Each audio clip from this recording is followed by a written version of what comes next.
to Stupid Politics. This is a part 2. We had a very enjoyable half hour with Dr. Powers, but we didn't get all the information in, so Dr. Powers was very kind to sit in on another episode, but we're gonna briefly recap, so if they see just this part. Dr. Powers, what's going on that brought you here today? Well, I'm throwing my hat in the ring for state representative for District 51, which covers Steuben County and most of DeKalb County. Okay. And in the last episode, we had talked a little bit about the Second Amendment. You're very for gun rights. You said you were a member of the NRA. Very for state sovereignty. You have a background in education. You are an ordained minister. And we had touched a little bit about education, so I think we're going to start there. We talked a little bit in last about Indiana being a very large homeschool state, and what are your thoughts on education and how you're going to use that background if you become state rep? Well, education is a critical issue in our society and across our nation, and in a lot of ways that I feel that we are failing our young people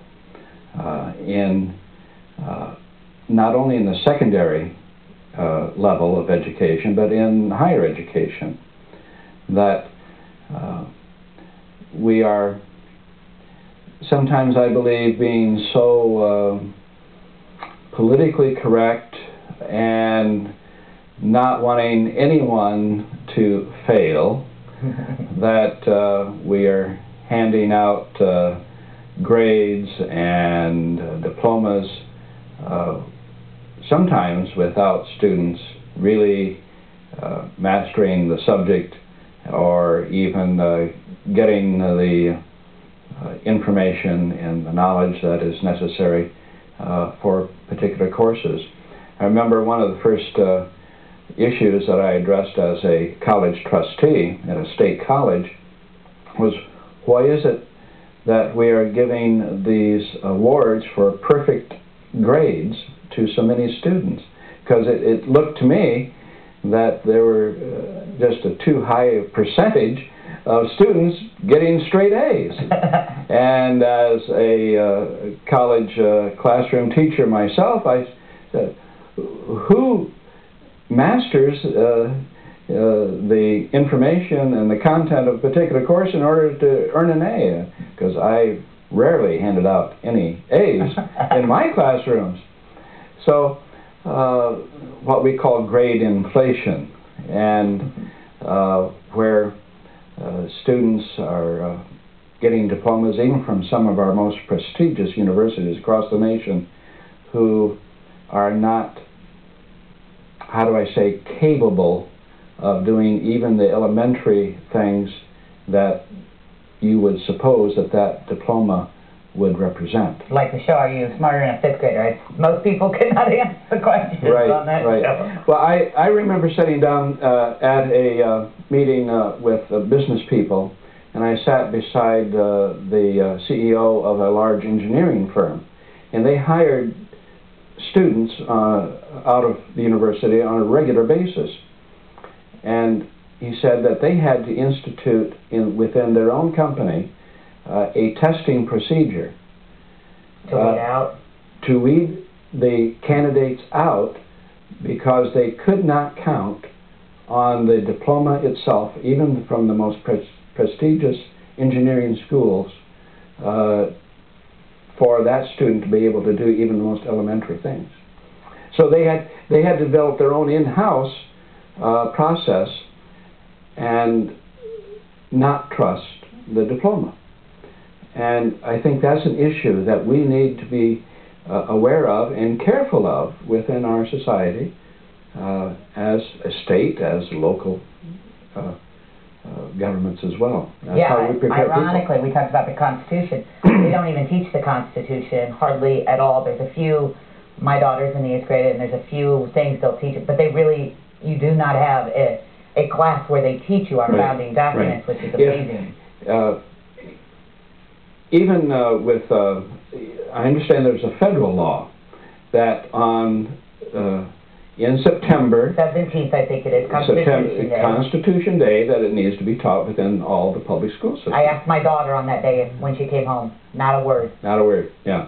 Not a word. I think if we're going to, if students from children on up through secondary, through high school, if they're going to learn anything about the Constitution, it's going to be taught at home. So you're very for homeschooling as... Yes.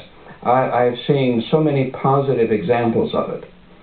And where, in my experience, that even homeschool students who have done well at home have been able to enter into the college as a college freshman without ever going into high school. So if you, in the state I was in, that you could enter a community college when you were 15 years old. And I found that quite a few, more than I ever expected, of homeschool students coming in were ready at that age. Were ready at that age to begin their college studies. So there are many positive things about homeschooling, and I understand that Indiana is a strong homeschooling state. And I have commented many times there, homeschool students, and I could launch off in a long lecture on this one, but in terms of education, they are not afraid of adults. And they are not afraid to ask questions of an adult. They are not intimidated by a college professor, because they have learned to take charge of their own education and to do what is necessary to be responsible for fulfilling their own goals in terms of their education. And not to let go of that professor until they have an answer. Right. And so there's a sense of independency, there's a sense of competency that I see in homeschool students entering into the college world. So there's many positive aspects about homeschooling, and I've heard all the arguments against it, but I think there are many positive things about it as well. Oh, your voice is going now. We'll try to, yes. While he's getting a drink, can we put up his website? We didn't put it up at the beginning. If you want to know more, and we'll have the video on YouTube, but there it is, info@powersforindiana.com. His website is www.powersforindiana.com. State rep, if you live in District 51. If nothing else, you guys, I've told you many, many times, get out there and vote for somebody. Check out your candidates. Here's someone that wants to run for your district in 51. Make sure you check him out and see if he fits your criteria, and get out and vote. That's always my motto, get out and vote. My little side note, I always think it's amazing in these elections, like even the ones they just had in New Jersey, 42%, Bush and Obama, they get 42% of the vote is all that comes out and vote, and then they say they win by a majority. If you do the math, that means 50-some% of the people do not vote. So really, nobody wins by a majority of anything, and that whole other section could vote for Mickey Mouse and win, and it's always amazing how few people vote, and people need to get out and vote in these coming elections, because you've got to show what you stand for and where you want this country to go. I think the turnout you're going to see this coming year it's going to be finally what I've been hoping since back in the Clinton days. I have no hard data to base it on. It's just in my bones. I think that it's finally going to be amazing. Both in the primary as well as in the fall elections, I believe that it's going to be a good. Even if my candidates lose, if I could see people. And it's going to be an off-year election. It's not going to be, the president is not going to be elected. So maybe it'll be really amazing. So I think it will be. Yeah. All right.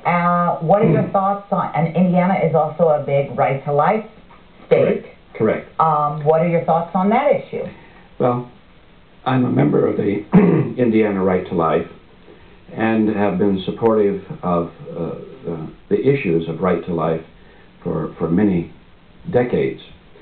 A couple of things that I want to say about that.